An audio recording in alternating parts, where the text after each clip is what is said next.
Okay, here we go.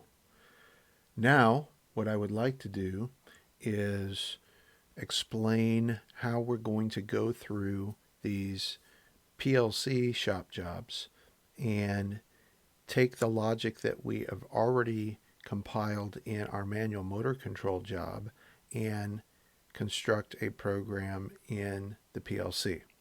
So our first one that we're going to deal with here is a e-stop stop start of a single phase motor. Now this is a uh, direct correlation to shop job 900 in manual motor controls. So in manual motor controls, this was our solution. Remember, we have our disablers off to the left, we have our enablers here in the middle, and then the outputs to the right. So we had our e-stop and our stop, the two disablers lined up on the left-hand side here. We had our start push button in the middle. We had our holding contacts here in parallel with our start button, and we had our control relay. Okay, and of course we have some other peripheral information there about what voltage we're using and where the cross references are for that actual device. Now this is what we're actually going to be replicating. This part down here is already wired for us at the trainer panel, so we don't have to worry about that at all. So we're just going to be focusing here, and if you notice down here there are lights that are hardwired, so we don't have to turn the lights on and off from the PLC. When we get into forward and reverse of the motor, then we'll actually have to be illuminating the lights based on specific inputs. So right now, this is basically what we need to replicate inside our PLC. So I'm going to come back over to our shop job here, and of course this is the same format that you had for manual motor control. So I list the objectives, the assessment, and then here I list all the devices. So we're going to use an emergency stop. We're going to use the red, normally close push button as our stop, and the green, normally open push button as our start. And then we are going to have a set of contacts coming back from the control relay. That's pins 1 and 3. What we had right here, pins 1 and 3. And we're going to symbolize or give a nickname to every one of those inputs. So these are the symbols that we're going to give to each one of those inputs. And then here, the red and green pilot lights, if you notice I have these symbols italicized and I put an asterisk behind it and I said this denotes a device that is external to the PLC program, meaning you don't have to actually code that in your program. So the only output device that we really have is the coil on the 8-pin relay, the 24-volt coil. It's for motor control, and we're going to call that CR1. Okay, so let's look at our panel. Here's our panel. We have our input devices here to the left, and here are our pilot lights, and then here for a single phase motor are 2 output devices, okay, down here. And this is the PLC that we're going to be running the program in. I'm actually going to superimpose the program over the top of this. We're going to construct the program, and then we're going to run it, and you'll be able to see me on camera pushing buttons and the reaction of the lights. And then down here you'll also see the lights on the relays, and you'll be able to see the status of the relays as well. Okay, so let's start to construct this. First thing we want to start is a new program, and you can just click this white sheet of paper, and we're going to label this whatever our station is. So ML stands for our Micrologics controller, and the 2B is whatever our station number is. Now if you're doing this in Microlight, you're actually going to have the very first option is going to be the one that we want to select there. I'm doing this in RS500 Pro, so there's a whole host of controllers that I can configure on top of this program. But we want the Micrologix 1100 Series B, so select that one and say OK. And now we have a shell of a program. I'm going to zoom in here so we can see just a little bit more. And the first thing I want to do is start a new rung. So right here, there is, under this user tab, we're going to select a new rung. And then I'm going to start lining up some instructions here, and I'll explain in a minute why I'm picking those particular instructions. So I'm going to click this 3 times. I am going to put in a rung branch around this right here, and then I'm going to put in an output. Okay, so now you can see this is pretty much looking like that the where is it? It is here. Pretty much looking like this layout here. Okay, so I've got a component, a component, a component, then I have a rung down here, which has our holding contacts, and then I have an output. Okay, so that's pretty much what we have here. Now, this looks a little different from what we see on that manual motor drawing, because that looks like a normally open set of contacts. It's actually an instruction called examine if closed. So this is going to be our emergency stop button, which comes in at I:0.0/0. Okay, and I'm going to go ahead and type this in as emergency stop.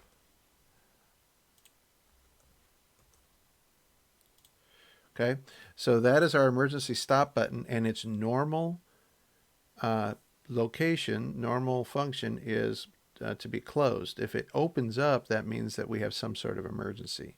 So we're examining to make sure that it's closed. You can think about it that way. If it's closed, it's okay for us to start this motor. We're going to do the same thing here with our stop button. Stop button comes in at bit 4, I:0.0/4. And this is going to be our stop push button. And if you notice, I'm hitting enter after each word so the descriptions don't get too long. Okay. And then here is going to be our start button, which is I:0.0/5. Okay, and start. Okay, and we're just going to call this start. Okay, and if you wonder where I'm getting all of these from, it's actually from the sheet. So e-stop, stop, start, and even the descriptions are emergency stop, stop motor, start motor, motor status. Okay, so technically, I guess I should say that this is stop motor,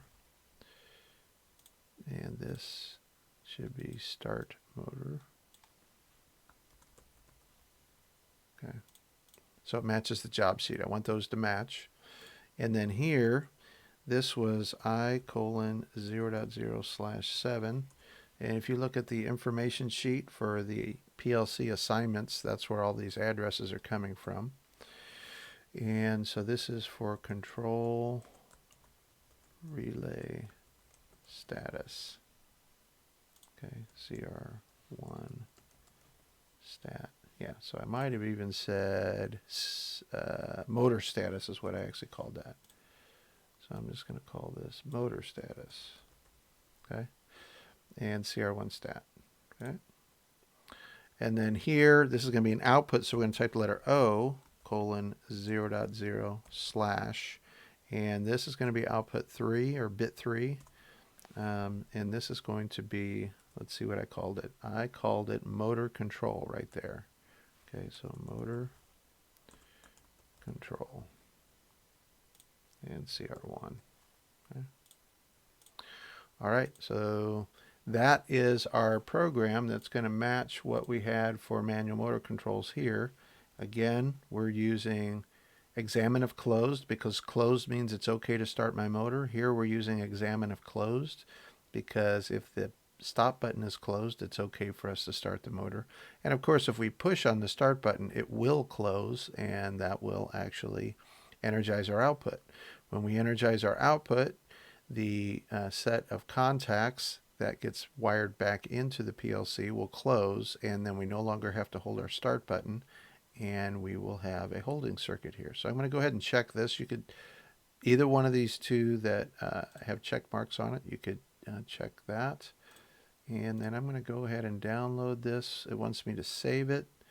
So I'm going to put this into just my documents file for now. And it's going to be I2P Let's see, I have it. I already have it here.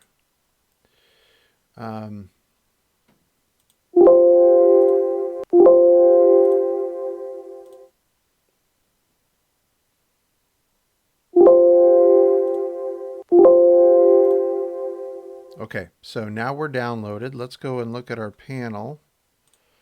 And we'll look at our program superimposed over the top. Now, there's a couple ways that we can tell that the PLC is running. These rails here that used to be blue lines are now highlighted green. And this icon right here is spinning. That tells us that we're online, looking at the online status. And this is also in remote run. And then these green highlights here are telling me the actual status of the input. So if you look on the camera here, I'm coming up here and I'm going to hit this E-stop button here. And when I press on that, you notice we lost logical continuity from the E-stop input, because when I push on this button right here, it opens up the contact block, which takes away 24 volts from that input. And when we take away 24 volts, then this goes to a false statement because we're examining if closed, and I opened up that switch. And as soon as we lost that 24 volts, then we lost logical continuity and it's no longer highlighted green. All of these in a row in series here have to line up green for us to actually turn on the output. So here right now, since this one is not highlighted green, it doesn't make a difference anything behind it. We're not going to pass logical continuity down the rung. Okay, I'm going to go ahead and disengage my E-stop here. And then I'm going to push on the stop button and you'll be able to see its action there. Okay, so as long as I push and hold it down, we lose logical continuity, and if I let go, we are going to gain logical continuity. The next thing is I'm going to go ahead and push on the start button, and a whole bunch of things are going to happen very quickly. When I push on the start button, we're going to have 3 logical continuities lined up in a row. So we're going to go ahead and energize the output. You'll be able to see the little light come on here for our control relay. You'll notice that this will switch from a red light to a green light. And also our contacts that are wired into an input for our PLC will close. And then I will no longer have to hold the start button because we will be held in through this particular rung branch. So I'm going to go ahead and hit the start button. And so you see when I push the start button, you can see that button turns green, and it will no longer need to be held down because I have a path for logical continuity to come through here and keep that running. Of course, I have the green light on here, and I also have my LED on here, and even that little gate, that the fluorescent orange gate that pops down is showing there, so we know that we have a operating circuit. Okay, if I hit the stop button, as soon as I lose logical continuity anywhere in this series here, it's going to de-energize my output. As soon as it de-energizes my output, this will open up and we'll go back to a non-running status. So I'm going to go ahead and push on the stop button here. You'll see me push there. Okay, now it appears that we have a good running circuit, correct? But we're going to learn later on in this semester that this particular motor could be controlled by more than one device. In fact, it most often is out in the field. Typically, we have a manual motor circuit like we saw in this layout here, and besides this start stop push button station, we could have a PLC that's going to control it as well. So here's the problem. I'm going to go ahead, if you remember from manual motor controls, there's this little button right here that you can push to test the relay to make sure that the relay is working properly. I'm going to go ahead and push on that. When I do that, what's going to happen is those contacts are going to close. When those contacts close, I'm going to have a series of logical continuities that's going to go ahead and energize my output, and then it's going to keep it running. Hello. What I am actually mimicking here is something in the field starting the motor and not the PLC when I push on this button. So I'm going to go ahead and push on it. And you notice that now the motor, even though I'm no longer pushing on the button, is held by that set of contacts. So we do not want that. We do not want the PLC to hold a motor on when something other than the PLC has started the motor. So I'm going to go ahead and hit stop here. And we're going to amend this program. And this is something that we're going to have to do on all of our programs to make sure that the PLC has started this actual device. So I'm going to come up here and go offline. Okay. And what I want to do is add another instruction here in the rung branch. And what it's going to do is it's actually going to refer to itself, because we want to make sure we only want to hold on to this rung when we were the ones that started the motor. Well, this is the output address that we actually energized to start the motor. And since this is the activating event that starts the motor, we're just going to test for it down here to make sure that activating event happened and cause those to close, and then we're going to hold this. I'm going to show you a little trick so we don't have to come down here and type that in. If you put focus on that particular instruction and then you are over the top of the address and you drag it down to any place, you're going to get these little boxes that will show you, once it turns green, it's actually going to copy that address to that location. And I'm going to move it right there. So what this holding circuit does is saying now is, as long as my e-stop is closed and my stop is closed and my status contacts closed, and I was the one that closed them, because the only time this output address is going to come on is if we turn it on. Nothing external to the PLC can turn on this address. Okay, and then we will maintain the motor running. So I'm going to go ahead and download this.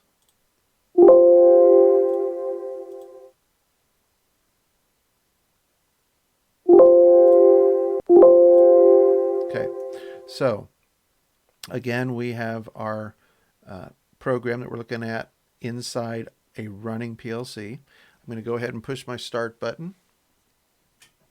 And if you notice, it held my circuit in, because when I push the start button, it energized that output. When it energized that output, this light came on, the contacts in this device closed, and so those closed, and we're examining for close, so we have logical continuity there.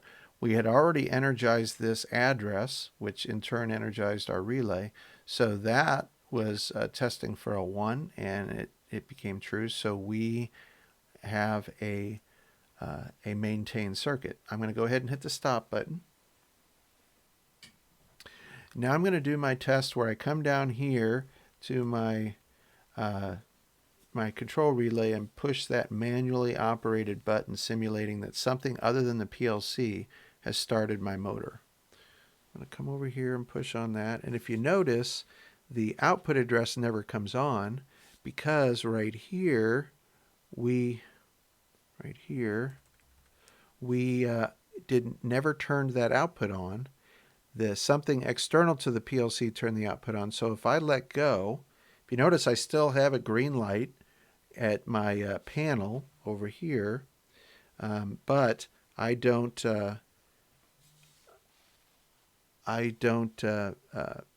when I let go, it's not maintained, because I'm not holding it inside my PLC. Okay, so something external to the PLC will still be able to control this motor, and the PLC won't take over once the motor starts. So that's why we put this down here at the bottom. Okay, so to complete shop job 901, I'm going to go offline here. Here's the only other thing you really need to do. Put focus on the very first rung, right mouse click and say edit comment. And here you want to tell me it's I2P SJ-0901. Okay, and the P should be capitalized. Okay, and you want to put your name here. Okay,